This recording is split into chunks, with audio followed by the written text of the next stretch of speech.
Mobile phones became common in my country around 2004, just as I finished high school. My parents bought me my first phone, a second-hand Nokia. It was bulky and basic, but I promised myself that someday I'd buy a new phone with my own money. When college started, I had a 2-hour daily commute. In high school, I excelled academically and won several district-level awards. These awards were being distributed during my first year of college. One nationalized bank award finally gave me enough money for a new phone.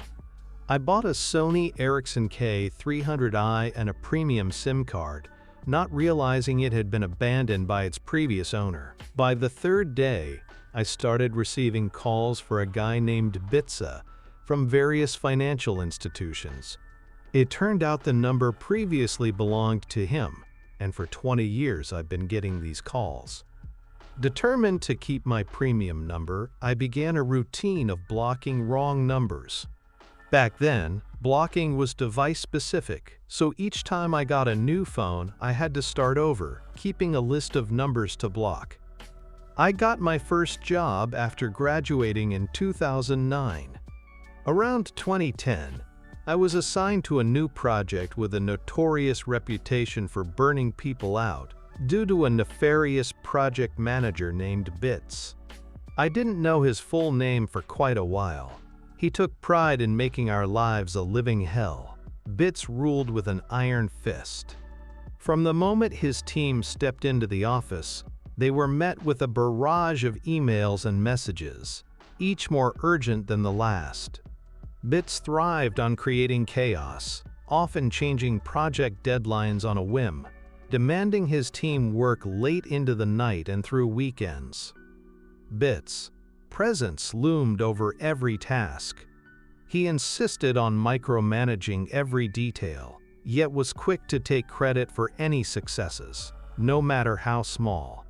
Failures, however, were met with his notorious tirades, publicly berating his team and assigning blame without hesitation. His unpredictable temper kept everyone on edge, afraid to make the slightest mistake. Meetings were another tool in his arsenal of torment. He scheduled them during lunch breaks and after hours, ensuring no one could escape his grasp. These meetings were often pointless, serving only to reinforce his dominance and disrupt any semblance of work-life balance his team might have had. His relentless stream of emails continued around the clock, each carrying a thinly veiled threat: perfection or dismissal. Under his reign, morale plummeted and burnout soared. Yet Bits remained oblivious, satisfied only by his complete and total control.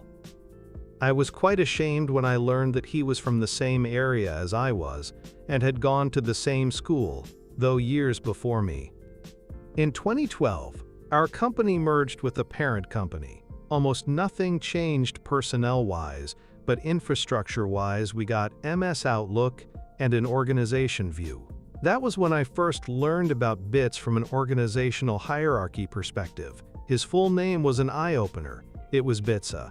Now, the name was common enough, but at the time, mobile numbers had an area-specific pattern, so I already knew that the previous owner of my number was from the same area as me. Still, it could be someone else. I wanted to dig deeper. I talked with an old mentor who lived in the same area and had coached several high school students for the last 2 decades. He confirmed my suspicions. I won't go into the details, but it was evident that Bitsa and Bits were the same person. I had been quite pissed with this unknown person named Bitsa for almost a decade by then, and Bits had been the bane of my, and several others' existence for quite some time. This is where the revenge lies.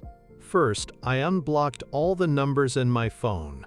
I was getting 5 to 6 calls daily on average, but after unblocking about 150 numbers, it increased to 15 to 18. My answering strategy changed drastically.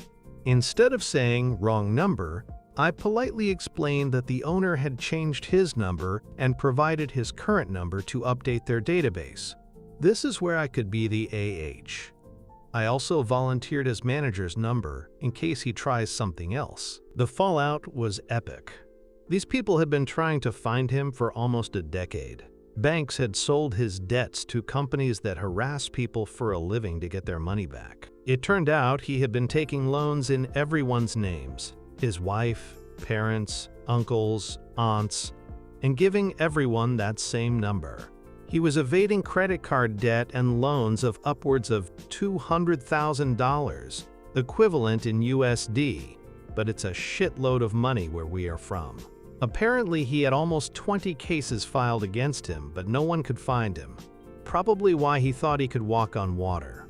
There are multiple versions of what happened at the office when his manager started to get calls about him. He was let go about 2 months later, but I haven't heard from him since. Subscribe and follow for more short stories.